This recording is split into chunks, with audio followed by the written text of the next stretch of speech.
into darkness.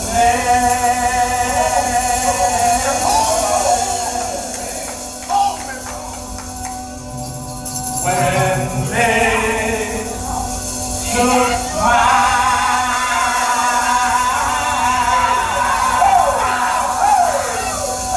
friend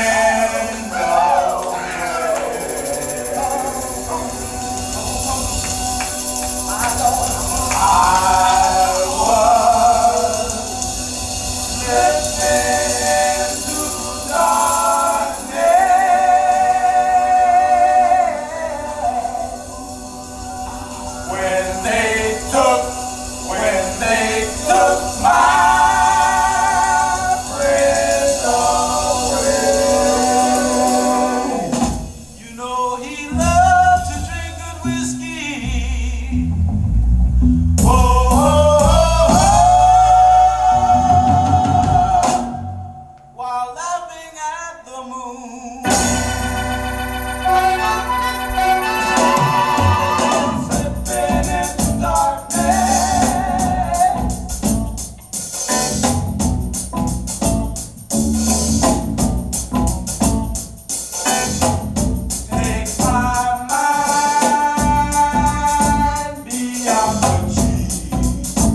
background on him, and of course, we're gonna interview him and get to know him. But it's always an honor for us to have Frantick when he's in town. Obviously, he's also one of the people that helped inspire this movement that we call the Great Winators. But he's also an innovator in the style of dance that you just witnessed, which is called popping. It's a style of dance that was originated here on the West Coast in places like San Francisco and Los Angeles. And he's someone that really has changed the way human beings move in this art form and innovated a lot within that dance style. And he's here from the San Fernando Valley, right? So that's a big part of our history. He's walked these streets as a teenager, and now, you know, he's been able to do things like the Academy Awards. He's been featured in several films and commercials, and being a Chicano from the streets of the San Fernando Valley, that's huge, especially within art, especially within movement art, right? Usually ballet, contemporary, these are the type of art forms that are on that type of platform. And for a dance style that was created by Black and brown people to be featured on that type of stage, he's a huge reason on why that's possible. So let's give him a round of applause.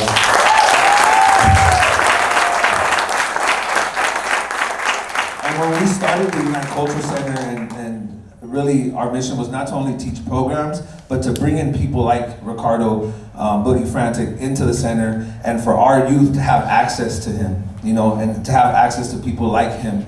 It's very important, right? Not just having someone who's teaching a program, but someone who has reached high levels and high success, coming back to their own community and being, you know, that mirror image of what these young people could be, right? Street dance is something that even to this day it's hard for people to comprehend that could be a profession, right? And if it wasn't for people like Boogie Frantick here, Ricardo, that would be true, you know, but he's been able to kick doors down and really change what people think a professional dancer should look like. So again, let's get him, you got a mic. All right, perfect, yeah. Perfect. How you feeling, how you feeling? Yeah. So yeah, I give him a little bit of your background, but if you can, you know, go a little deeper, introduce yourself, exactly where you're from, and you know how we're here today. Awesome. Thank you. That was, yeah. I don't really look at myself like that. I don't look at my accolades and be like, you know, I did this and I did that, but it's crazy to hear sometimes. It's the hard worker in me. I brought that mentality to an industry that really doesn't respect it. And I'm sure you can understand that. Like, being brown, being somebody of color in this industry, it was like not easy. But the cool thing was the people that were a part of it, the people that pulled me on, understood that and allowed me to be me. That's very rare. That's very rare. So I count that blessing 100%. But I was born here. I was born in Gennady Hills Hospital. It's a high school now. But yeah, I grew up out of San Fernando Elementary, San Fernando Middle School, Sylmar High School.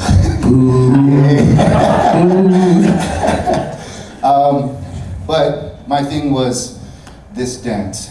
That was like my true inspiration in life, you know.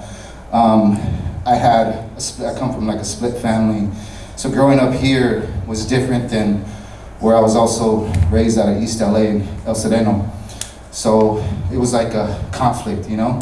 Am I LA or am I the Valley, or, you know, but dancing just kind of helped me understand the importance of unity, community.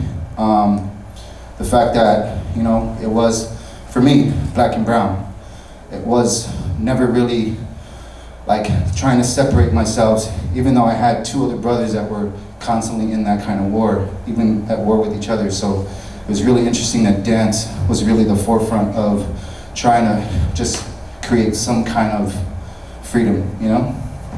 Definitely, thank you for sharing that. Yeah. You know, and especially I think being within art forms like dance, for us and our culture and being a male, it's kind of like taboo, right? Like for a young Chicano, young Latino to want to do such an expressive art, and that's kind of like, it spreads. So we like to be examples for our young men and women, of course, but to be open to expressing yourself in whatever cause, you know, because I remember growing up, you know, people always looking at me like, you dance? Like, what? Like, why you dance? It's like, because I love it. You know, and as you get older, you start realizing that it is something that people, when they see us, they don't relate that to it. And I think now that it's, you know, because of people like you and inspiring us and what we've been able to do, we're changing that, right? So right when I knew we were going to interview Brother Joe, in my head, I already knew the perfect artist for this person. You know, Brother Joe is very special to us. He's really someone who, again, made sure we had a warm welcome when we came to the West Valley. And you know, because again, we're from the Northeast, and the West Valley might as well be a whole other state for us. You know, sometimes with the traffic and everything, a lot of the two different sides don't really interact. So when we came here, we were very like, oh, you know, what is it gonna be like? What's gonna happen? And of course, Brother Joe opened up his arms and, you know, welcomed us. And we have his grandsons a part of our programs. Whatever way that we need his assistance, he's there for us. So when we interviewed him, and I knew that we were going to have these performances, right away I thought about you, right? So when you saw the interview and got to hear him speak, and I know you've been able to interact with him before, but when you got to hear a little bit of his story, how did that inspire your piece? Well, when I like right away, I was like, let me listen to War. Yeah. I was like, I just feel like War is like that balance, you know? And I heard this song and I was like... Sorry, real quick, who's War? War. So people who don't know. The group that was... Yeah. Just so some people like, War, like what? War is...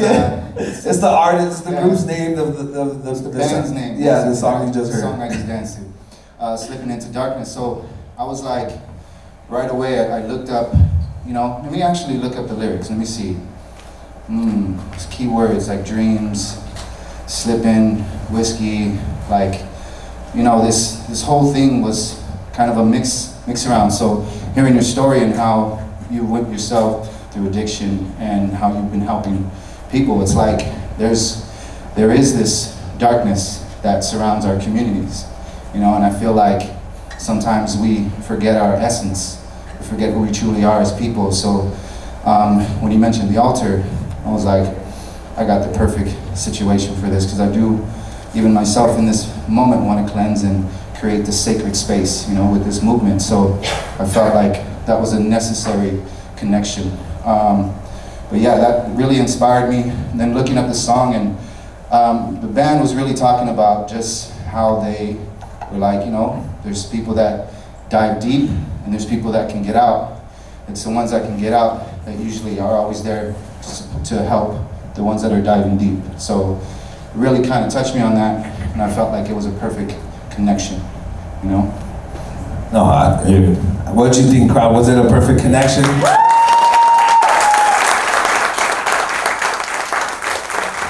And yeah, you know, and then, you know, I didn't know what you were gonna do. As soon as you started performing, me and Dolores were back there, like, oh, this is perfect, just like the poet before you. Yeah. You know, everything aligns well. So once again, let's give Ricardo Rodriguez, Boogie Frantick a round of applause.